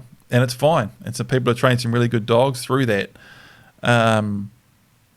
There's also a lot of people that have followed the blueprint, thought they were good, or they even are good and have taken their dog hunting and it's been good, and they've shot lots of deer and they've been really happy, but then they've looked back in hindsight and gone, man, if I had just waited another 3 months and finished all that, then I wouldn't have had all these problems, or it would have been even better, or it was just silly trying to, trying to cut 1 or 2 or 3 or 4 or even 6 months off training your dog and trying to cut a little corner, even if it's like a 6-month corner off it, when a dog is like a 10-year deal, it's silly, and it is. And it's so easy. Look at what I've done with Print. I didn't hunt him until he was 15 months old. Shot a dozen or so deer over him. Didn't hunt him for a year. I've done everything right. I've never done anything wrong. And now I'm hunting over him, and he's just cranking, man. Cranking. And I've done less. But I haven't done anything wrong, and I haven't cut any corners, yeah, so that's my take on that. If you haven't finished, I would recommend you didn't start until you were finished. Yeah. Jason. Hi, Paul. Sorry, a bit long. I'm guessing he's apologising for his question before he started it. But no, it's all right. It's good to have quite a few details on these, eh? And yeah, this is quite a long one, and there's a lot of long questions, but it makes for quite a good Q&A. He's saying he's had range issues with Evie, a 15-month-old border collie heading dog cross. She walks at about 7 metres right at the end of the line, which I have to hold if I'm around home. I do my best to keep slack though. If I drop the line, she'll go to about 10 metres before checking on me. So after your comments on podcasts, I've just gone back to the non-communicative turns to work on Evie's range. Makes sense now, but it seems like I'm continually turning her. She's perfect when we've turned and going backwards, but once going forward again, she goes right back to the end of the line again. Those checks have to be a surprise, man. Those checks have to be a surprise. And again, talking about like tying the long line around your waist or shortening up the long line or not using a long line properly or not keeping the slack out of the long line. And I was talking about how I do the odd one-on-one with someone and they're like, the range just isn't right. The dog's just not doing this right. Or I'm just struggling. Can we do a one-on-one and have a look at it? It's always that, man. It's always letting the dog drag that last 2 metres of slack out of the long line and then turning it, or giving a command. You can even be giving a command to disapprove, or and then turning it, or it has to be a surprise. If there's any precursor or warning to that check and that turn, that non-communicative turn, then the dog is free to run out to the end of its range until it gets that warning, whatever that warning is. Sometimes that warning is the person starts gathering the long line up, or they move their feet, or they do some big noticeable thing that warns the dog that they're about to turn, and the dog sort of stops, waits, looks back, sees the turn starts to happen and just turns with it, and it'll just do it over and over again, and it just becomes this pattern. As soon as that turn comes as a complete surprise, and that dog's just completely switched off, just happily trotting forward, going throughout its routine, and all of a sudden, bang, check, turn, and it's walking back the other way before it was ready for it. Now you've got its attention, and then you walk back the other way, and then you turn back around again and try again. And the dog goes, oh, sweet, we're doing our routine again. And it goes trotting out. It goes to trot right out to the end of its range, and it's waiting for that little precursor that you give it every time before you turn it. And then, but before it gets there, you surprise it. It's just trotting along happily, waiting for that precursor, and then bang, it gets turned again. And you walk back the other way and you turn back around. When that dog tries to switch off and trot out to the end of its range, you do that 2 or 3 times, complete surprise. It has to be a surprise. That's the key. That's what makes the dog start to go, oh shit, hang on, what's the boss up to? And they start to watch you very carefully. That's where that attentiveness comes from.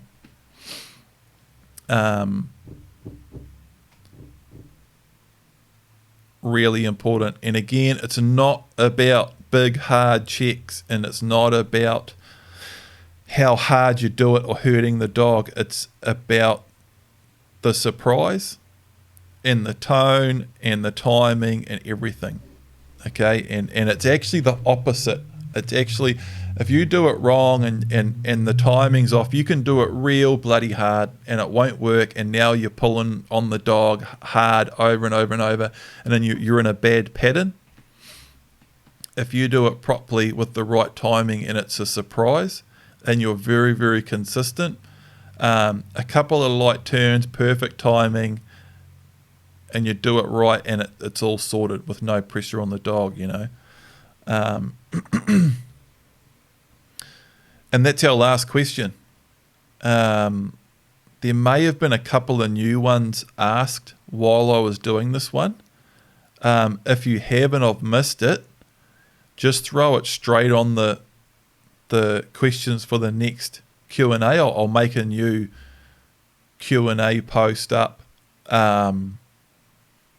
Basically, as soon as I end this, I'll shut this down and make that new. I'll make that new post. It'll be put your questions here and just check the date and make sure it's the last one. And I always put it as an announcement in the Big Game Indicating Dogs Inner Circle. I put it as an announcement and it puts it at the top of the page, and you can ask your questions for the next Q&A on that.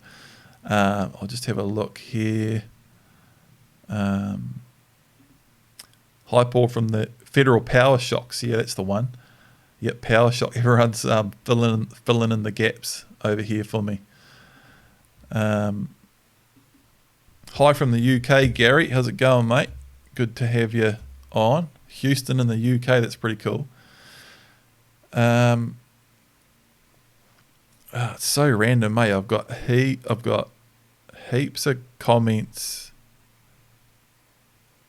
over here where I was actually running the Q&A, but on this other tab there's only 4. There's like a real delay for me for some reason.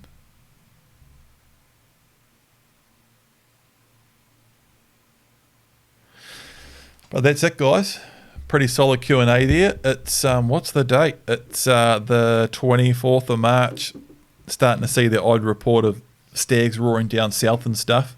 I know when I was full-time in the Uawaras, more than once I heard my first roar on the 28th. 28th of March, and they'd start up, have a real good blast, and they'd usually go quiet again a few days later, and then they'd start up properly sometime early April 7th or something and go right through to the end of April. But yeah, have a good roar, be bloody safe.